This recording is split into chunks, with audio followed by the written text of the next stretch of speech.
Welcome to the Future of Dermatology podcast. I'm Dr. Farah Kamangar. What you're about to hear is a standout session from this year's SF Derm Conference in Napa, where leading voices in our field gathered to explore what's next for dermatology. These are truncated replays from our original recorded sessions. Join us in September of 2026 to get the full impact of the SF Derm experience.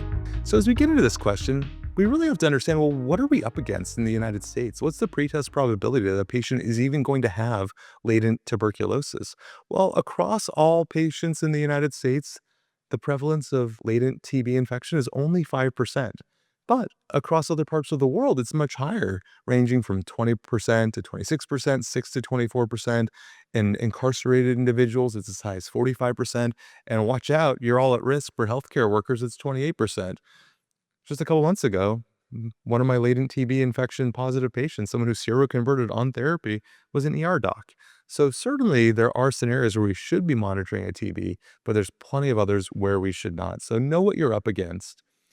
Taking a look just within the US population. So I said background rates are about 5% for latent TB infection in the US population, but there certainly are individuals within the US that are at higher risk. And these are non-US born citizens. So people that are born in India, China, Philippines, Vietnam, Mexico, just for example, have much higher rates of having latent TB infections. Despite that, when you look in psoriasis patients, it really does reflect the general US population with rates of 1.4 to 5.6, depending on the center, depending on the trial, and of course, depending on the population. So know who's sitting across from you in the exam room. But let's say that even if you're not checking TB and you find one of these 1 to 5% of patients, what's the worst thing that could happen? Well, I guess they could get active TB and they could die and spread it to a whole bunch of people and they could sue you. That'd be the worst thing that could happen. But how likely is that actually? Well, if they're on a TNF alpha inhibitor, sorry for the typo, I should say TNF inhibitor, they're 25-fold more likely to develop active TB. So if you're writing a lot of TNFs, absolutely you should still be checking a TB test. But what if you've kind of evolved and you're more elevated in your approach to psoriasis? You're using more IL-17 and IL-23 inhibitors these days. The risk of activation is extremely low, 0 to 1%. And that's in data based on a number of different studies, but here's one that I pulled because I like this table. They had 405 patients with latent TB infection.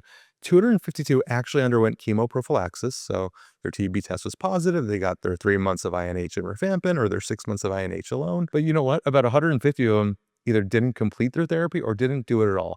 And all of our favorite drugs here represented really well, IL-23 inhibitors and IL-17 inhibitors. And the rates of conversion to active TB are extremely low. It was less than 1% for IL-17 inhibitors, and it was 0% for IL-23 inhibitors. Taking a look at another study to answer this question, should we rescreen annually?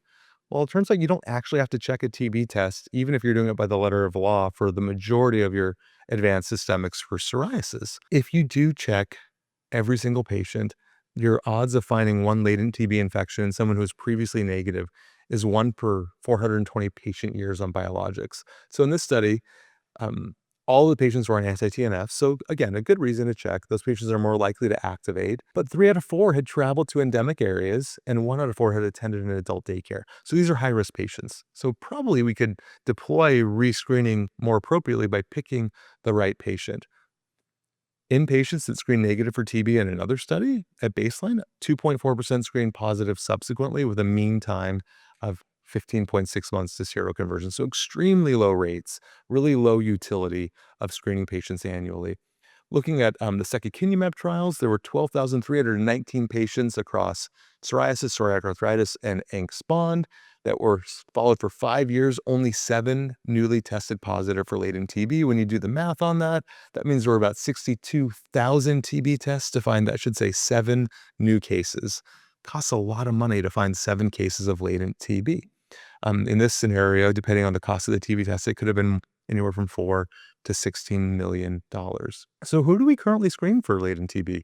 Right now, it should be all psoriasis and psoriatic arthritis patients that are going on systemics, except of course for prevalence, that's not required. But what about annual screening? No longer do we have to recheck every single year. This is taken as essentially a paraphrase from multiple package inserts.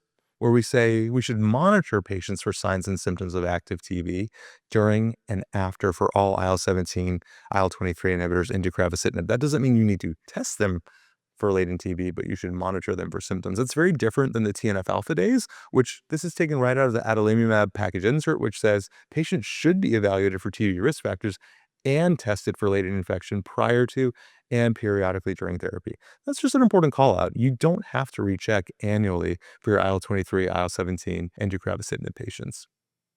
And the cost to screen for latent TB, if you look at it as a system-wide problem, if we were going to diagnose overspending in the healthcare system, this would be a nice place to target without causing any harm to patients.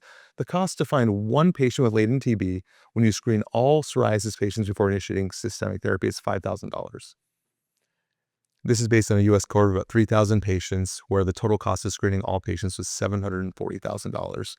But extrapolating those numbers based on the total number of individuals that are on biologics for psoriasis, there's about 3 million patients in the U.S. on biologics currently for their psoriasis.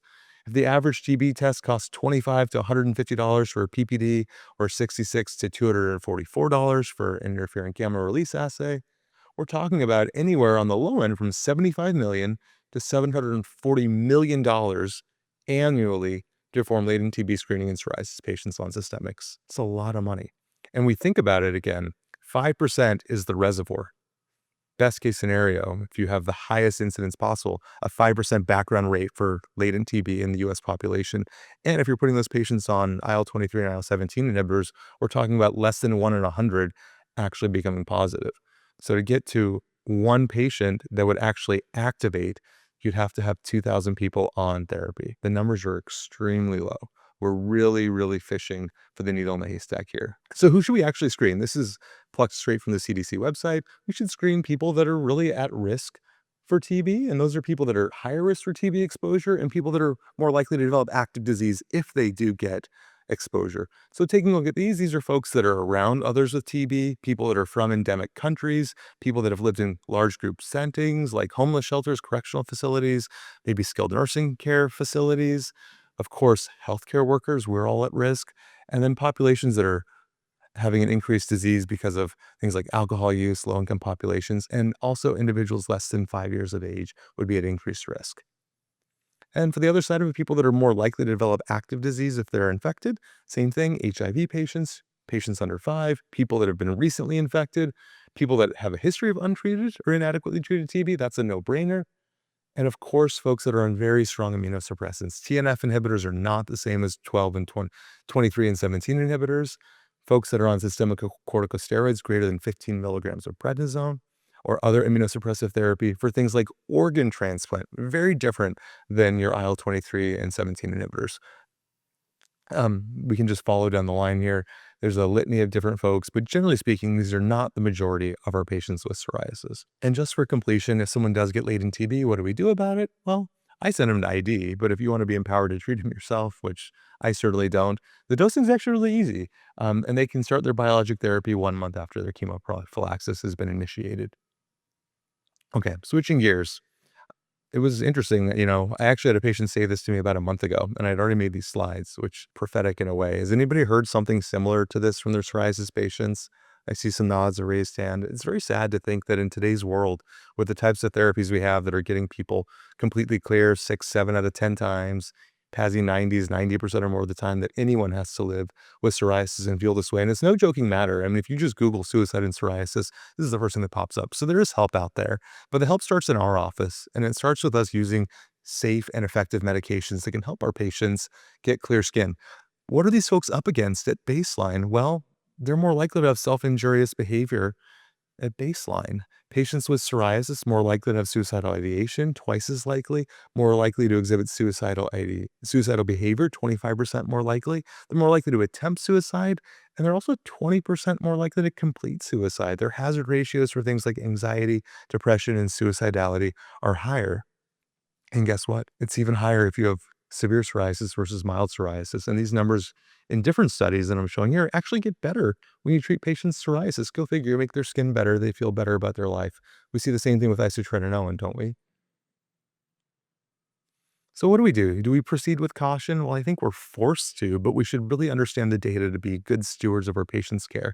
So right now we have a prevalence, which has a warning for depression and suicidal thoughts, but no boxed warning. Brodalumab, we're familiar with that medication. It actually has a boxed warning for suicidal thoughts and behavior, and a REMS program. You have to be specially registered to be able to prescribe this medication, even though the package insert states that there's no causal association between brodalumab and suicide. And what about the new kid on the block, bimekizumab? Has anyone prescribed this medicine yet? Happy with it, seeing some good results? We certainly are. We like to say it works fast AF because, it blocks AF, and it also works fast AF. But in their package insert, it says suicidal thoughts and behavior have happened in some people treated with Bimzelx. Should that make us afraid to utilize these medications? Well, let's take a look at the data. Looking at brodalumab specifically, which is what got the party started, created this as an adverse event of special interest. There were 4 out of 4,464 patients that committed suicide in the brodalumab trials. One of them was actually adjudicated as an indeterminate suicide. So really, there were only 3 patients, which gives you an event rate of 0.07%. Taking a look at the circumstances surrounding these patients committing suicide, well, this 59-year-old male, he actually had a history of financial stress because he lost his disability because of his response to brodalumab. His psoriasis got better, he lost his disability and was unable to find work. He committed suicide. This patient was going to be incarcerated. He committed suicide. This patient had ongoing stress due to relocation, committed suicide. And the 4th case, which was indeterminate, is someone was actually doing really well. Their baseline had scores for depression and anxiety went from 15 to 2 and 14 to 6 respectively before the event. But there was multiple substance use. There were opiates, and there was poppy seed tea and methadone and citalopram and alprazolam and alcohol. So that was just a very unfortunate case where probably he was thinking he's having a good time and never woke up. But that was an indeterminate case. When we actually look in the brodalumab studies, what do we see? We see that on average, people's depression and anxiety scores get better. Not everyone, but the majority do. When we actually look at the rates and the time to these scary events, things like the first suicidal ideation on top, suicidal behavior, and first completed suicide attempt, it takes a long time. And these events are super low. So if you can't read this all the way up here, it says probability of event. And the numbers we're talking about, like, for example, probability of event for suicide is 0.001. So if it's a probability of 1, that's 100%. It's probability of 0.1, that's 10%. A probability of 0.01, that's 1%. This is 0.001. And to get to 50% of that happening, we're looking out to like 6-7 weeks and beyond. So these numbers are extremely small. Thanks for joining us today on the Future of Dermatology podcast. If you enjoyed learning about the science behind skin, make sure to subscribe, and we'll see you next time. As a reminder, this podcast is for educational purposes only, not for medical advice. Always consult your healthcare provider.